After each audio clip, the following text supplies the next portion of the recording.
Halo, apa kabar untuk pemirsa Tasik TV dimanapun Anda berada? Bertemu lagi bersama saya Nia Fahira di Bisik, Bincang Asik. Dan seperti biasa, kita mempunyai narasumber yang berkompeten di bidangnya. Sekarang sudah hadir ada anggota DPRD Provinsi Jawa Barat Komisi 5. Seperti biasa ada Bunda Neng Madinah. Assalamualaikum. Waalaikumsalam. Sehat Bunda? Alhamdulillah. Di sebelah Bunda juga sudah hadir.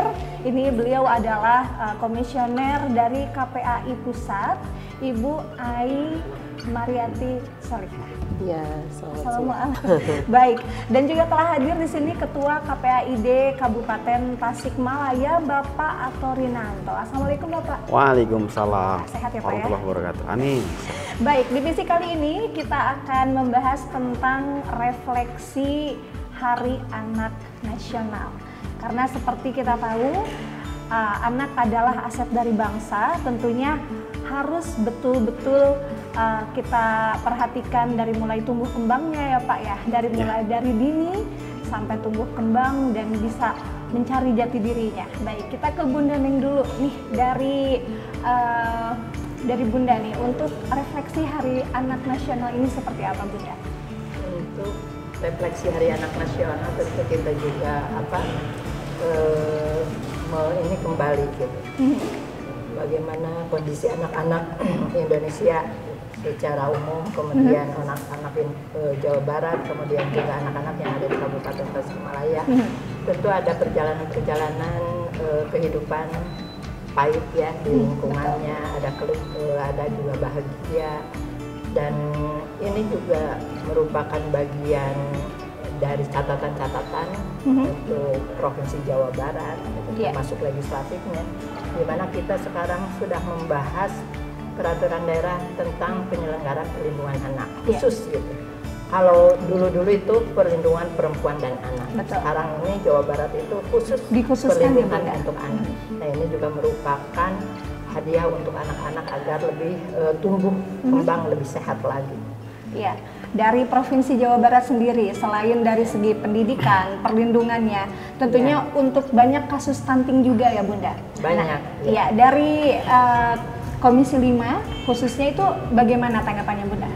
Untuk stunting ini bukan karena ketidakadaan gizi, ya, tetapi pola makan sekarang itu berbeda gitu. Iya.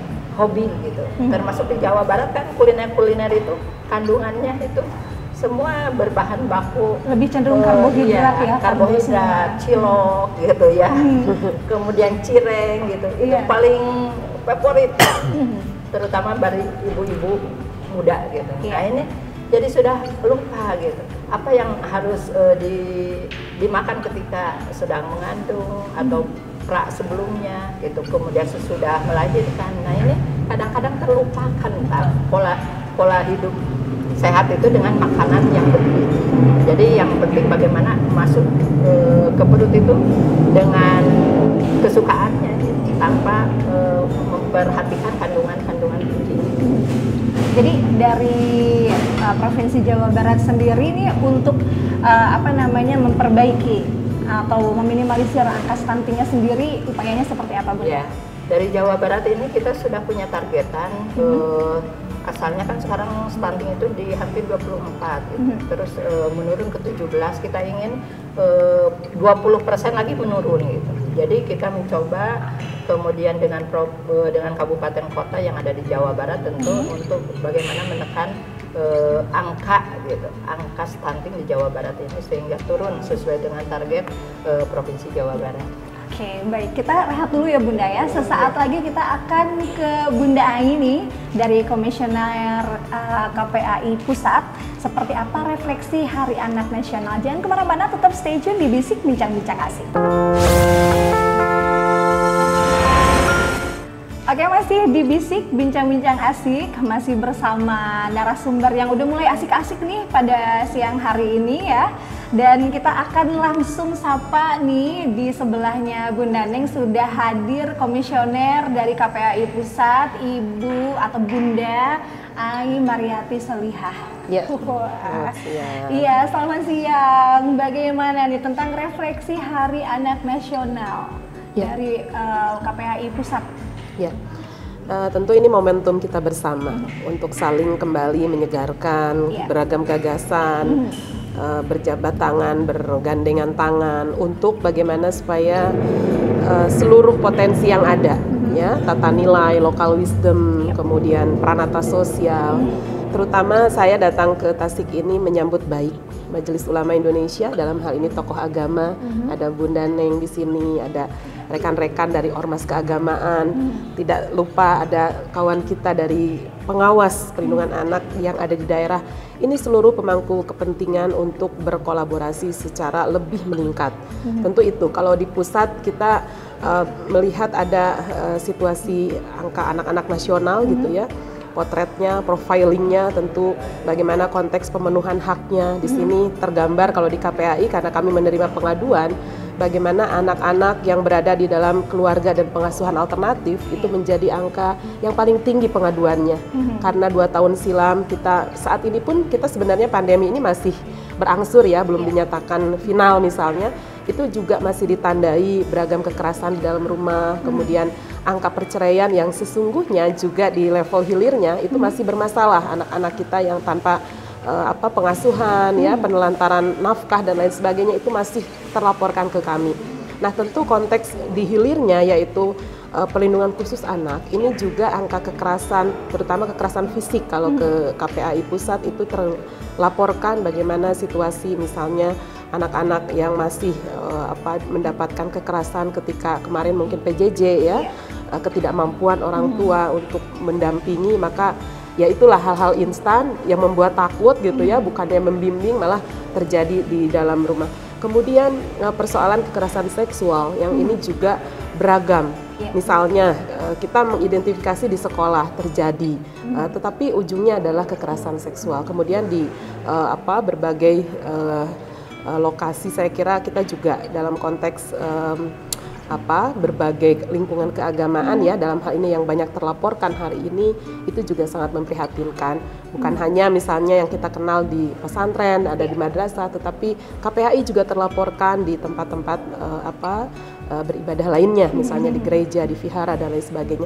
Nah, tentu ini menjadi pelecut kita semua bagaimana memastikan seluruh unsur dalam kehidupan kita, terutama pemerintah daerah, kemudian juga rekan-rekan semua yang tergabung dalam pemangku kepentingan ya, baik itu ormas, kemudian media massa tadi ada di tengah-tengah kita semua, itu menjadi aktor atas perlindungan anak. Jadi pesan kita semua adalah mari sama-sama kita satukan kembali langkah ini di antara potret yang masih banyak PR ini gitu.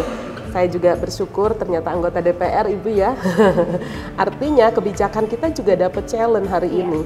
Kalau sudah ada misalnya perda pemberdayaan perempuan dan perlindungan anak, lalu secara spesifik terukurnya, perda tentang pornografi, perda tentang literasi digital misalnya. Itu sesuatu yang akan sangat terukur gitu, sehingga menurut kami regulasi di berbagai daerah itu juga akan sangat menentukan arah pembangunan perlindungan anak dimanapun. Ya, untuk apa upaya dari KPAI sendiri ya tentang kasus-kasus seperti tadi kekerasan dalam rumah tangga, terutama pada anak yang harusnya dilindungi malah dari orang tuanya. Nah, sebagai tetangga misalnya, seperti apa nih tahapan melaporkan atau kita mesti lapor kemana nih Bu?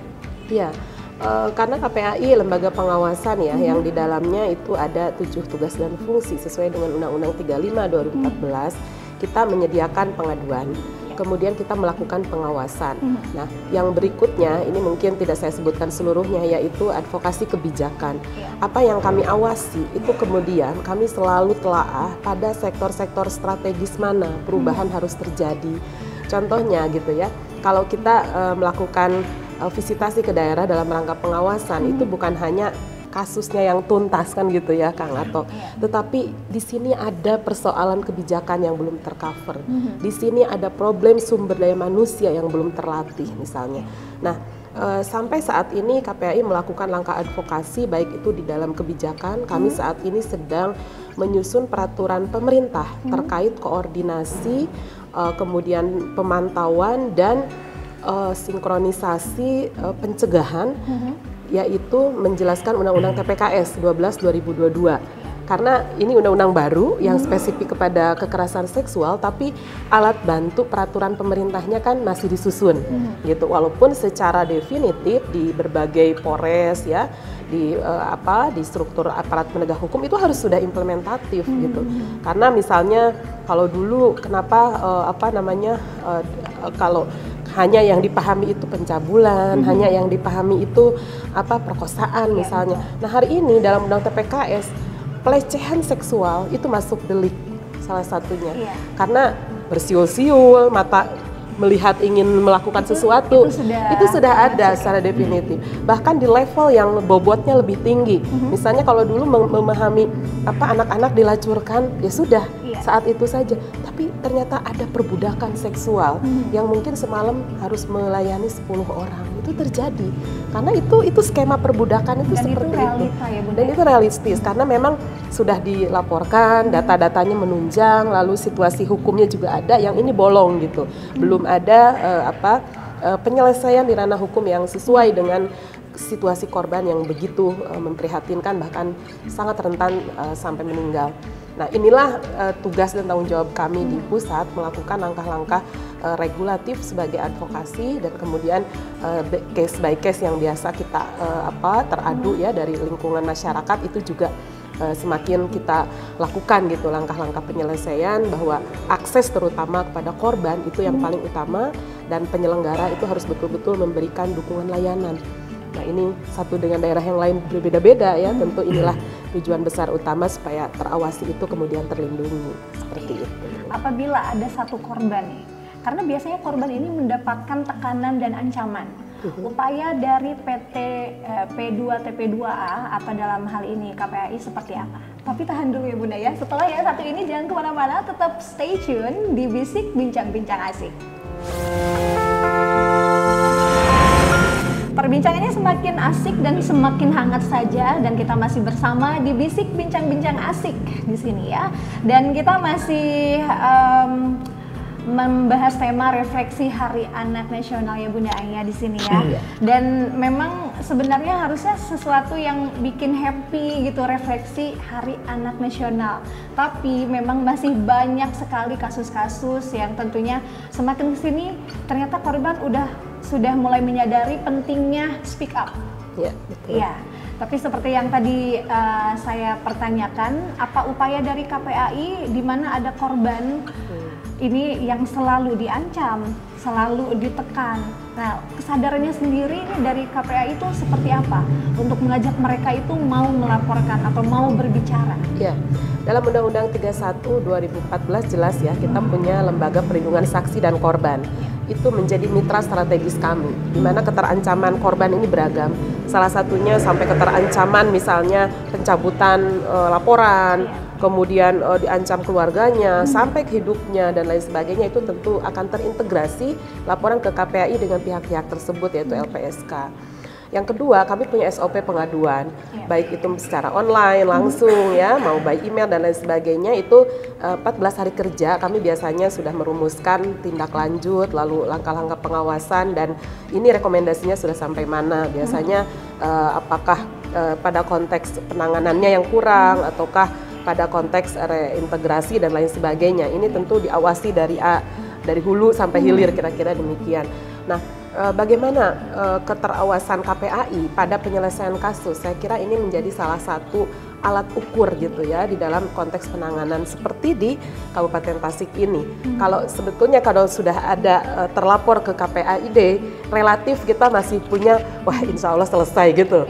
Jadi ada semacam alat kontrol yang itu memang sangat memiliki kewenangan di dalam aturan perundangan yang bisa mengembalikan apabila kursornya nyeleneh atau kursornya tidak bergerak misalnya. Karena di situ tugas kita ya sebagai pengawas. Nah, tentu beberapa hal banyak sekali pengalaman kami. Contohnya apalagi pelaku yang dari kepala daerah ya, unsur-unsur yang punya relasi kuasa yang begitu besar kepada korban. Tentu ini yang kami lihat ada kerentanan tersendiri untuk selalu kita awasi, untuk kita monitor gitu. Sehingga kembali lagi ujung tombak para penyelenggara ini yang terus kita dukung sehingga penyelesaiannya berjalan.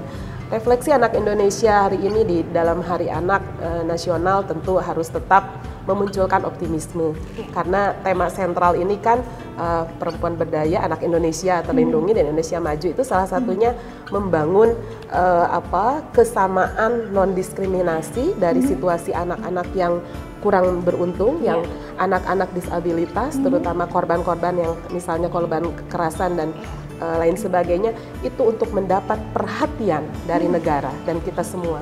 Ini yang sebetulnya saya kira dibunyikan di berbagai tempat ya Bun, juga di Kabupaten Tasik ini, sehingga siapapun mereka non diskriminasi. Mari kita justru majukan, lindungi hak-haknya, hormati hak-haknya, dan inilah anak-anak yang harus selalu menikmati masa kanak-kanaknya terlepas dari seluruh latar belakang yang mungkin mereka pernah alami. Iya, oke. Sebelum ke Bapak Ato ya Bunda, satu lagi nih. Ini upaya dari KPAI di mana-mana kan seperti kita tahu mencegah lebih baik daripada mengobati. Betul. Ya. Seperti apa langkah KPAI memberikan pemahaman dan sosialisasi tentunya ya kepada anak-anak atau orang tua pentingnya, karena biasanya mereka tidak sadar kalau mereka sedang dibully, mereka tidak sadar kalau mereka itu menganggap itu biasa. Nah, upaya dari KPAI seperti apa, Bunda? Ya, tentu KPAI sendiri kalau tugas fungsi sosialisasi tersendiri itu tidak secara letterlek ya, tetapi kami membuka kerjasama dengan siapapun, sehingga kerjasama inilah yang bisa melahirkan sosialisasi, edukasi. Bahkan kami menyadari bahwa situasi anak memang belum sepenuhnya memiliki kematangan baik dalam berpikir, dalam memilah, menentukan mana salah dan benar gitu ya, sehingga ini yang mengharuskan kita, sekali lagi prinsip perlindungan anak, yaitu dengan membangun partisipasi anak. Jangankan anak-anak yang mungkin melakukan bully, anak-anak yang melakukan kekerasan seksual saja gitu ya, itu mereka itu korban, pelaku, kita masih melihat situasi yang melatarinya. Mereka melihat misalnya, oh ternyata boleh kok melakukan tindakan itu di TV atau di media, di gadget, dan dia ingin mencoba ke adiknya, ke orang-orang yang mungkin dia anggap bisa dia lakukan. Nah, sehingga pada level pidana eksploitasi atau penjualan orang ya, anak-anak yang dilacurkan, mereka malah tidak mau menuntut pelakunya. Dianggap mereka adalah hero bagi saya. Saya dipinjemin utang, dikasih HP, dibeliin baju baru. Cuma semalam ini kok Bu Ai nggak apa-apa. Itu terjadi. Ini artinya walaupun usia mereka 16 tahun, 17 tahun gitu ya, konteks pidananya dapat ya Kang, tetapi mereka pada situasi yang belum tadi mampu memutuskan, belum mampu memilah gitu. Karena tadi latar belakang yang dihadapi anak ini sungguh bukan variabel tunggal, dia berada di keluarga hangat, orang tuanya ada, lalu kehidupannya di pengasuhan. Dia kadang-kadang kita sampai tidak bisa berpikir bahwa dia sendiri nggak tahu orang tuanya siapa. Saya kabur kok dari panti, tiba-tiba ditemukan di kolong jembatan mana, dan lain sebagainya. Sehingga aturan perundangan ini kan sebetulnya mengecilkan gap antara situasi anak-anak yang mungkin sejahtera di awal dengan anak-anak yang situasinya kita tidak mampu bayangkan. Nah, inilah penyetaraan negara dalam konteks perlindungan anak, dan KPAI di dalamnya mendorong perlakuannya tanpa diskriminasi gitu ya. Karena ya situasi ini siapa sih yang menginginkan? Mungkin anak-anak itu memilih pengen dilahirkan dari Bu Neng aja deh, biar kalau bisa memilih ya. Kalau bisa memilih kan dia nggak ngerti ada di mana. Nah, saya kira ini bagian penting menyegarkan tadi di awal. Jadi Hari Anak Nasional ini bagian penyegaran kita, bagian saling panggeing kalau bahasa saya tadi mah, saling satu sama lain supaya prinsip-prinsip perlindungan anak ini menjadi kerangka baik dalam pembangunan, merumuskan kebijakan, program pemerintah gitu ya, bahkan program dari teman-teman OKP, teman-teman Ormas, NGO dan lain sebagainya. Ini hari ini saya beruntung gagasan teman-teman luar biasa, tentu mendukung sepenuh hati apa yang menjadi deklarasi bersama, terutama anti perundungan yang tadi sangat luar biasa disampaikan oleh lokus-lokus budaya saya menyebutnya, karena semuanya ini adalah para pejuang peradaban sesungguhnya yang ada di MUI beserta rekan-rekan yang ada hadir hari ini, sehingga ini bukan hanya sebatas prosedur saja gitu ya, deklarasi saja, tetapi saya meyakini kita semua akan berjalan, kita akan melaksanakan real action di lapangan jauh lebih baik lagi.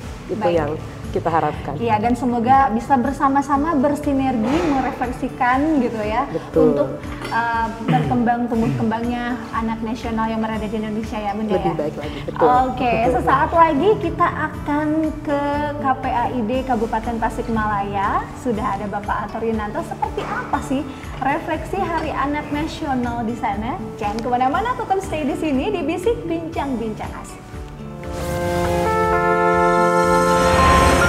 Masih di Bisik Bincang-Bincang Asik, masih bersama kita berempat di sini ya, dan kita masih mengusung tema refleksi anak nasional, refleksi Hari Anak Nasional. Ya, seperti kita tahu, Hari Anak Nasional ini diharapkan bisa menjadi peringatan bagi setiap keluarga untuk turut berupaya perlindungan anak di keluarga khususnya, agar anak-anak di Indonesia bisa tumbuh dan berkembang dengan optimal. Nah, seperti apa refleksi Hari Anak Nasional menurut Ketua KPAID Kabupaten Tasikmalaya? Sudah hadir Bapak Atorinanto. Halo Pak. Ya, halo juga. Bagaimana nih Pak refleksi Hari Anak Nasional? Ya, Hari Anak Nasional ini sebetulnya kita peringati dari tahun ke tahun. Tetapi sering itu pula bahwa dari tahun ke tahun persoalannya semakin melebihi kecepatan logika kita. Ya. Gitu, melebihi kecepatan undang-undang yang dibuat pemerintah. Gitu. Kecepatannya melebihi kearifan lokal yang selama ini kita bangun. Gitu, sehingga kita terjebak pada situasi bahwa Hari Anak Nasional itu dijadikan sebuah rutinitas yang harus dilaksanakan, kemudian tanpa ada implementasi lebih jauh yang bisa kita sampaikan secara masif kepada masyarakat. Sehingga saya berpikir bahwa refleksi Hari Anak Nasional ini adalah hakikatnya sebuah perlombaan. Perlombaan apa? Momentum, berlomba-lomba bagaimana para orang tua bisa menjadi idola bagi anak-anaknya. Itu sejatinya. Saya berpikir bahwa ketika anak itu atau ketika orang tua itu dia sudah bisa menjadi idola bagi anak-anaknya, maka sejatinya dia sudah menjadi pahlawan buat bangsa dan negara ini. Seperti kata pepatah, ayah itu adalah cinta pertama anak perempuannya. Ya. Tapi bagaimana nih, kasusnya pernah ada nggak gitu khususnya di kabupaten, yang justru malah sebaliknya nih, ayah bukan cinta pertama anak perempuannya, tapi malah sebaliknya nih Pak? Dinamika itu selalu berkembang. Tentu tidak saja berkembang ke arah yang negatif, juga ada yang positif.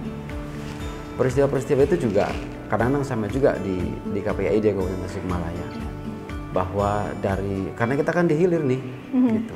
Kita langsung berhubungan dengan masyarakat bisa menyampaikan apa saja kepada kami. Itu katakanlah dari hal sekecil apapun yang menyangkut kekerasan pada anak, maka biasanya dia lapor ke kami. Gitu. Peristiwa yang memang secara nyata terjadi di kita, kadang-kadang bahwa ada pola asuh yang gagal. Gitu, pola asuh yang gagal. Artinya bahwa dari konteks pertanyaan tadi itu, bahwa apabila mengacu bahwa orang tua harus jadi idola, kadang-kadang ini berubah menjadi sebaliknya. Kadang-kadang bisa menjadi pelaku kekerasan, gitu, baik kekerasan seksual ataupun pelaku kekerasan psikis, gitu, karena edukasi yang lemah, edukasi yang rendah, sehingga kadang-kadang orang tua pun menjadi bagian yang ikut melakukan pelaku kekerasan pada anak. Gitu. Ini yang hari ini betul-betul harus sampai kepada masyarakat tingkat bawah.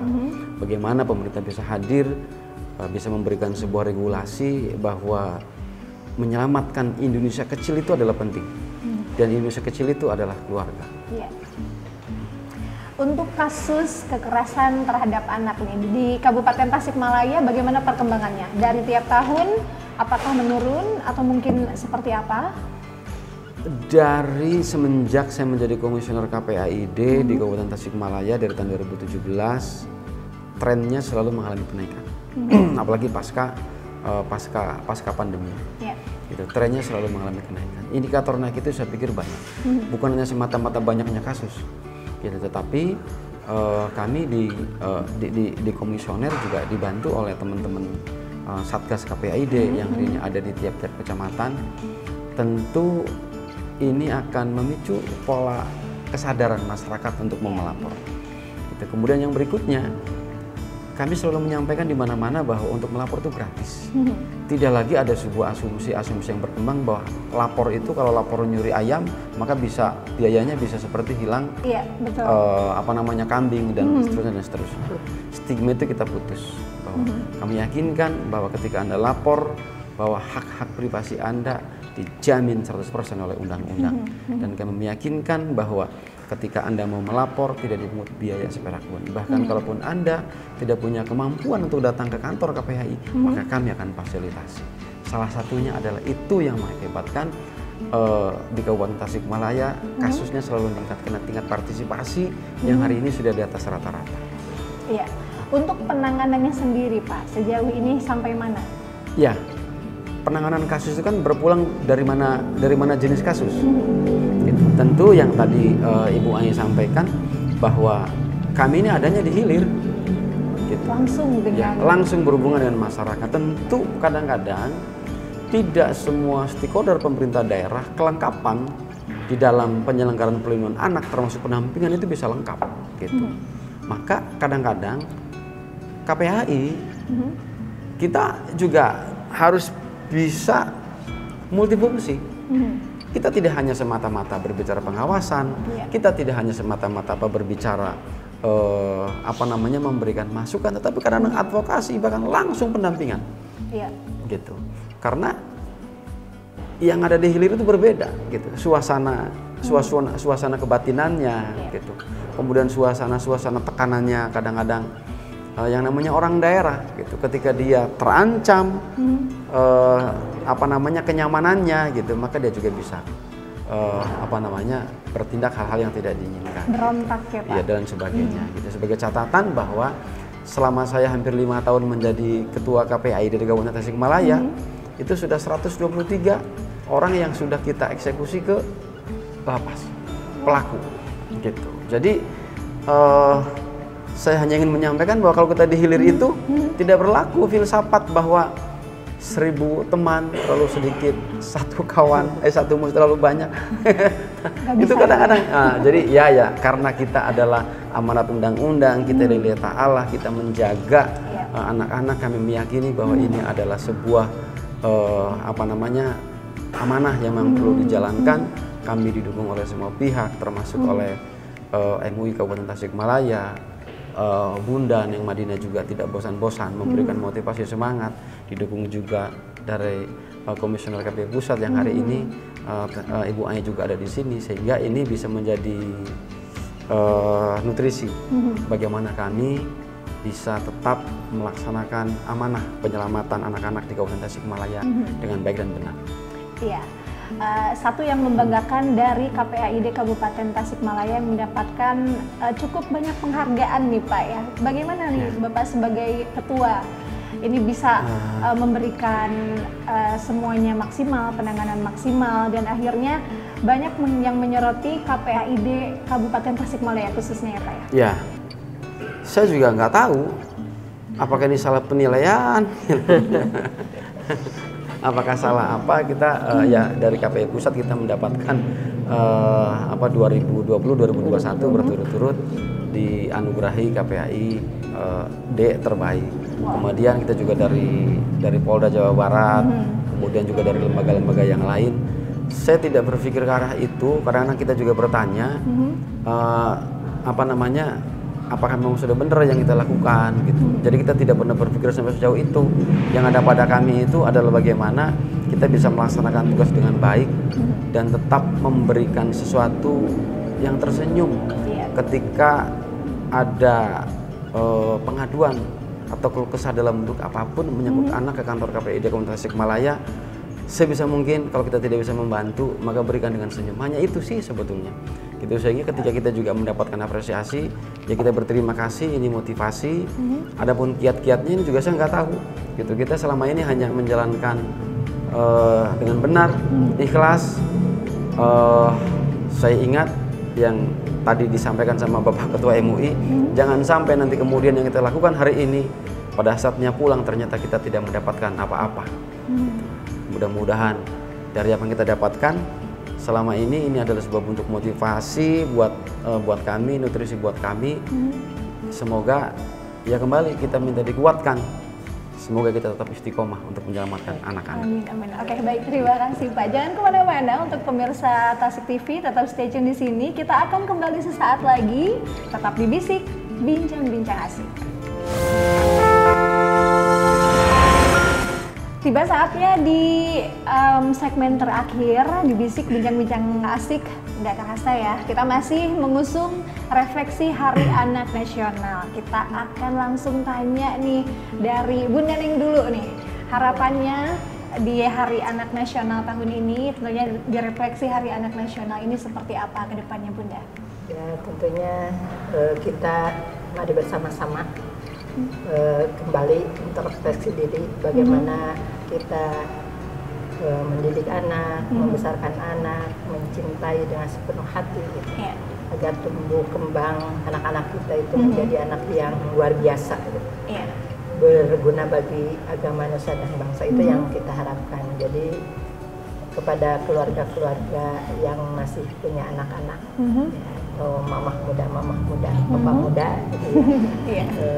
Tolong gitu ya, ketika ada regenerasi kita gitu dalam kehidupan ini sebagai khalifah, tentunya ingin khalifah-khalifah dari buah hati kita juga menjadi khalifah Fir'adi yang soleh dan soleha. Amin, amin, amin. Oke, dari Bunda Ayu Mariyati juga silakan, seperti apa refleksi Hari Anak Nasional ke depannya, harapannya seperti apa? Ya, tentu harapan kita tetap optimis, anak-anak Indonesia berpartisipasi, maju. Dia punya cita-cita, punya mimpi.